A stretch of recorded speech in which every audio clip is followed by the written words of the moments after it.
I want to wish everyone a wonderful Erev Shabbos. This week's Parsha's Vaeira begins by Daber Elokim el Moshe, that the Lord spoke to Moshe. Rashi notices that there are two differences here. It's not Vayomer Hashem el Moshe, it's Vayedaber Elokim. Two different terms for both words, both the word Dibor as opposed to Mira, and the name of God, Elokim, as opposed to the name of Hashem. And generally, when the word Dibur is used, it's a tougher language than Amira, than to say Vayomar. And Elokim, when we talk about sort of understanding aspects of God, when the word for God's name, Elokim, is used, it's meant to indicate justice. It's sort of a tougher sentence. When we have the four-letter name of Hashem, when we have Yud-Kei Vav-Kei, Hashem, then we think of Hashem Kel Racham V'Chanun. It's God we see God's merciful aspects. So why is, basically, Rashi points out, Dibur Ito Mishpat. He was speaking with him like, tough. He was taking him to task. That basically God was talking tough with Moshe Rabbeinu. And the question is why? And Rashi says, Al Shehiksha Ladaver V'Loma Loma Harei Osala Am Hazeh.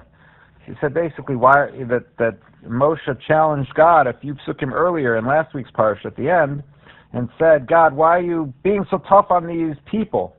Why are you being so bad to them? So essentially, Rashi is saying that God was taking Moshe to task. How can you speak to God this way?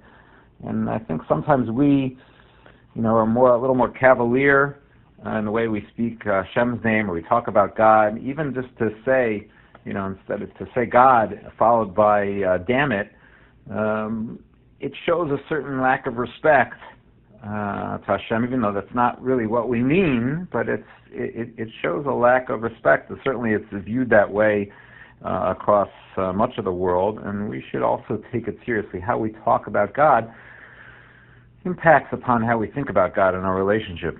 But I would say even more than that, if you look at the end of the pasuk, it says, "Lama harei osalam hazeh." Why were you tough with this people? Lama zeh shalachtani. Why did you send me?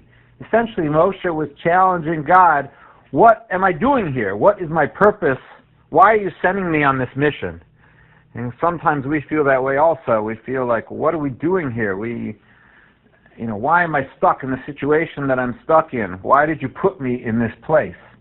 And it's important for us not to challenge God, to recognize that God has put us in the place that we're in. We have a specific mission, and even sometimes we're in a difficult place, but that's the place where we're supposed to be in, and we're supposed to speak.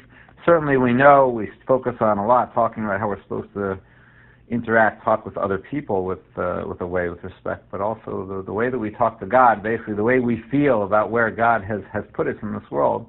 It's also something that we need to take seriously, to do it with care. And I want to wish everyone a wonderful, restful Shabbos.